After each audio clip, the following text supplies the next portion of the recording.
When Tiffany talks about moving backwards in time and moving towards the Big Bang, I remember that.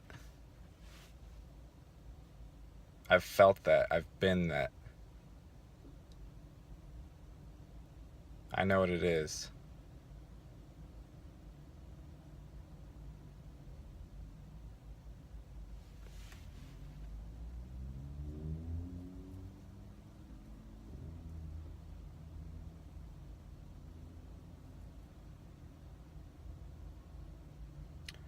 It could be called an explosion, but it's not really an explosion. It's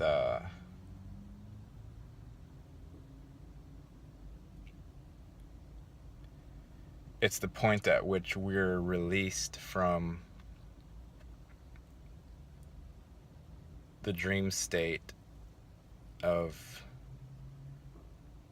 the consciousness awareness being trapped, so to speak, in this, which is a minuscule piece of the body.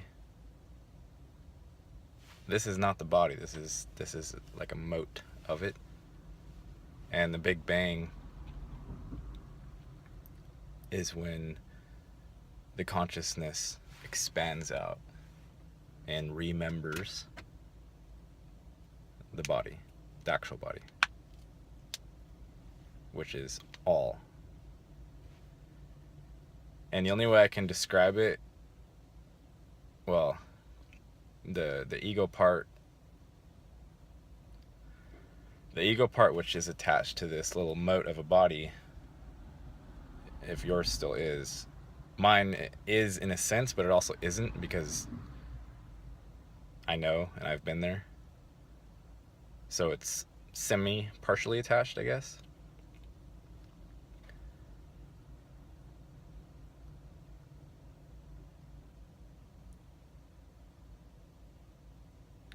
But the only way I can describe the feeling is there is something that is seen as like a massive explosion, like a end of times, like literally everything that you know, just unimaginable explosion, and the ego can't handle it at all. So if you're in a body mode that hasn't experienced it yet on that particular timeline, then you will experience ego death at that point. And once you're past that, then it's impossible to describe. But after the fear threshold has been passed, then it's just a massive, unbelievably fast expansion back into awareness of the real body. And what that feels like is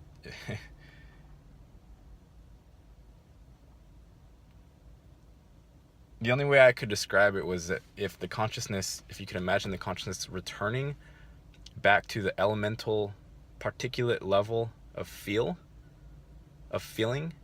but with all of the particles that exist, and you're feeling all of them as little points, tick tick tick tick, like literally in infinite amount of them, which compose the body. And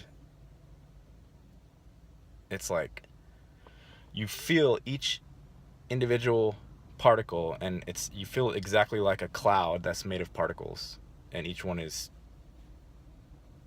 its high vibratory state. And it's compared to this, that could be characterized as heaven, I suppose. But there's nothing here can understand, comprehend, get, think about, talk about. There's nothing can't. I'm not doing any justice by saying this stuff.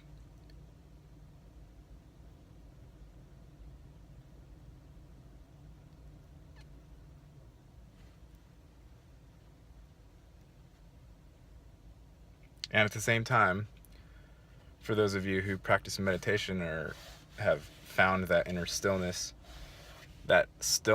it's absolutely still, silent, the nothingness, the void is there. Those can characterize it as well.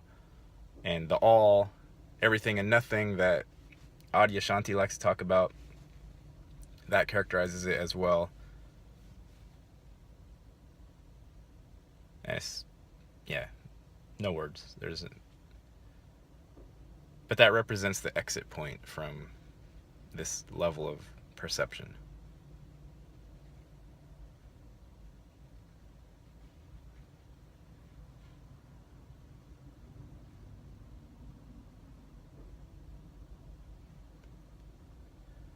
And to think of it in terms of like, oh, well, what if I don't want to be that forever? Oh, what if I don't want to come back to Earth? Or that's incorrect. Incorrect thinking. It has nothing to do with that. You don't really determine when it happens, and you don't determine when it unhappens. The free will stuff, as far as we know it, as far as we understand it, is only applicable how we understand it here, and it's illusory how we understand it here, and it's figment of the imagination more than it is a reality if you're really looking into yourself.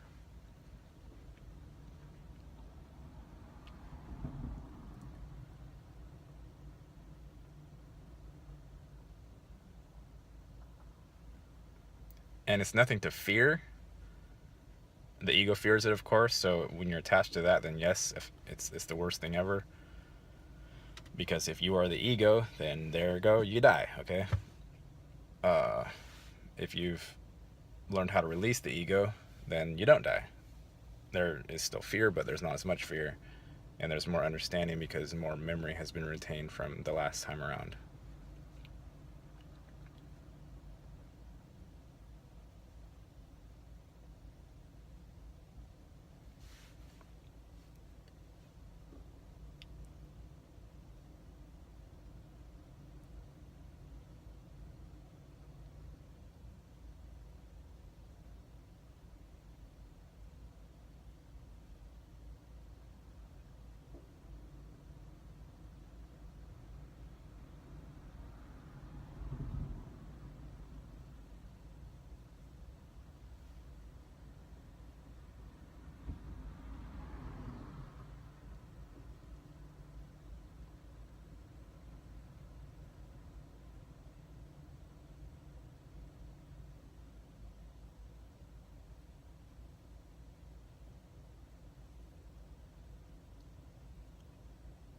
Also, I wanted to give a quick update on my non-meat eating status.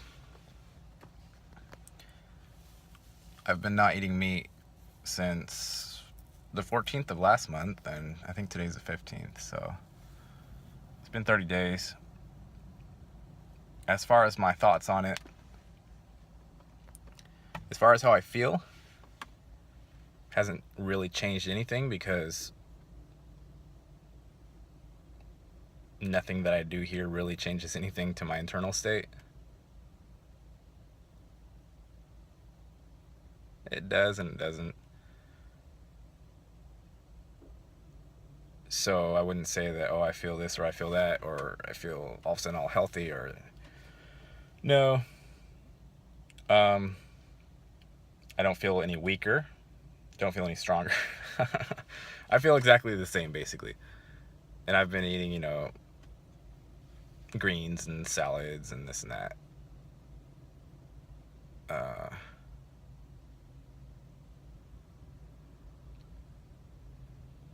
But I do feel that it's important for me to not be eating meat right now on a theoretical level and a kindness to animals level, and the fact that you ingest their energy, and if they've been through trauma, then you're essentially taking that on.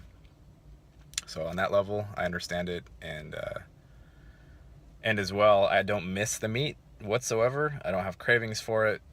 Nothing. It was not hard at all. Hasn't been hard. Don't expect it to become hard in the future. So I most likely going forward will continue to abstain from meat. I have eaten fish here and there, some sushi.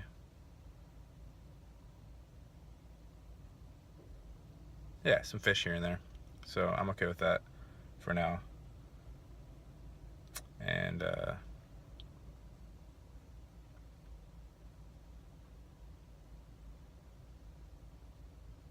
yeah, Big Bang.